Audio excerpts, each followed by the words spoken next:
Assalamualaikum warahmatullahi wabarakatuh. Hai semuanya, jumpa kembali dengan saya di sini, yaitu di channel Ilmu Putri Yaniza.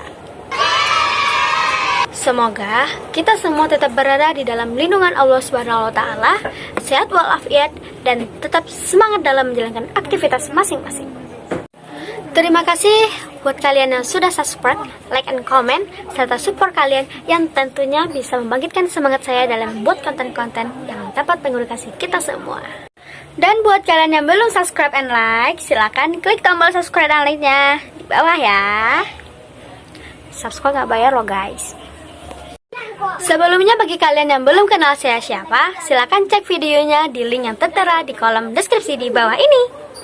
Baiklah, saya tidak akan memperpanjang kata-kata mukadimahnya, maksud saya kalimat basa-basinya. Langsung saja saya akan menjelaskan maksud dan tujuan saya di dalam konten kali ini. Hari ini saya akan membahas mengenai teori sastra. Sebelum saya menjelaskan mengenai teori sastra, jangan lupa like, comment, and share video ini agar teman-teman yang lain dapat mengetahui apa itu teori sastra.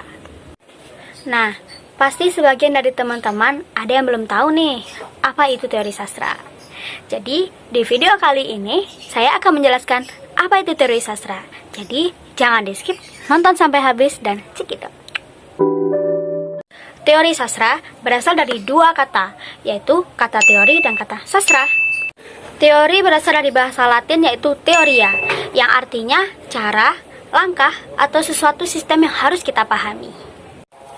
Secara umum, yang dimaksud dengan teori adalah suatu sistem ilmiah atau pengetahuan sistematik yang menerapkan pola pengaturan hubungan antara gejala-gejala yang diamati.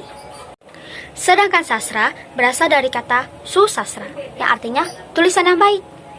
Susastra berasal dari bahasa Sanskerta yang pada awalnya sebagai pemagar budaya, pelestarian budaya, dan pendokumentasian budaya. Dan pengertian sastra secara umum adalah deskripsi pengalaman kemanusiaan yang memiliki dimensi personal sekaligus dimensi sosial. Dalam lingkup ilmu sastra terdapat komponen disiplin ilmu yang saling berkaitan, yang diantaranya yaitu teori sastra, sejarah sastra, dan kritik sastra.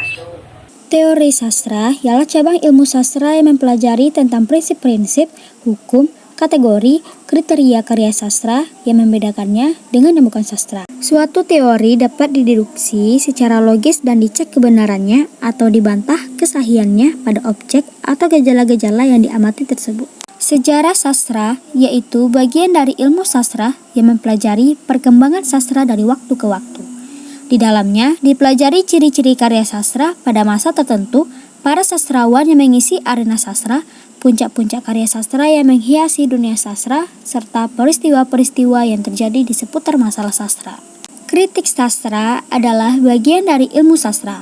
Istilah lain yang digunakan para pengkaji sastra ialah telaah sastra, kajian sastra, analisis sastra, dan penelitian sastra.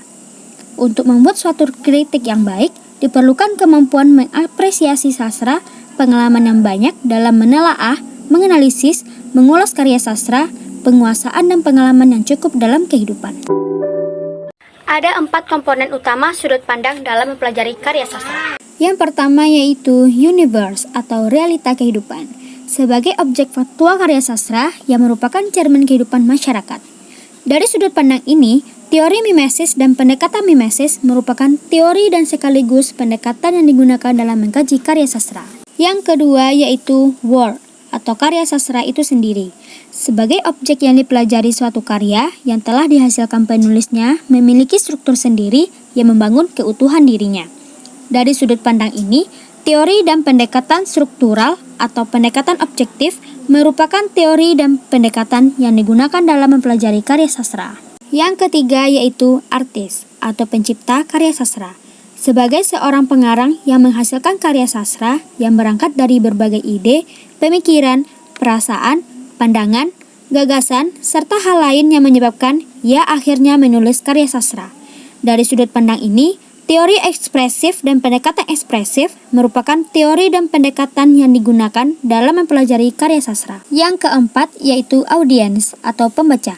Pembaca adalah penikmat karya sastra yang ditulis pengarang tentunya untuk dibaca dan dinikmati oleh orang lain.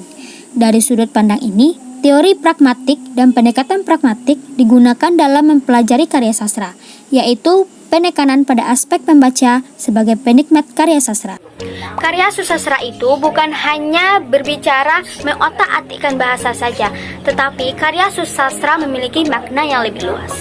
Di antaranya yaitu membicarakan tentang kehidupan manusia, cara berpikir manusia, cara bersikap manusia, cara beraksi manusia terhadap lingkungannya, dan cara memecahkan permasalahan yang dihadapi oleh manusia.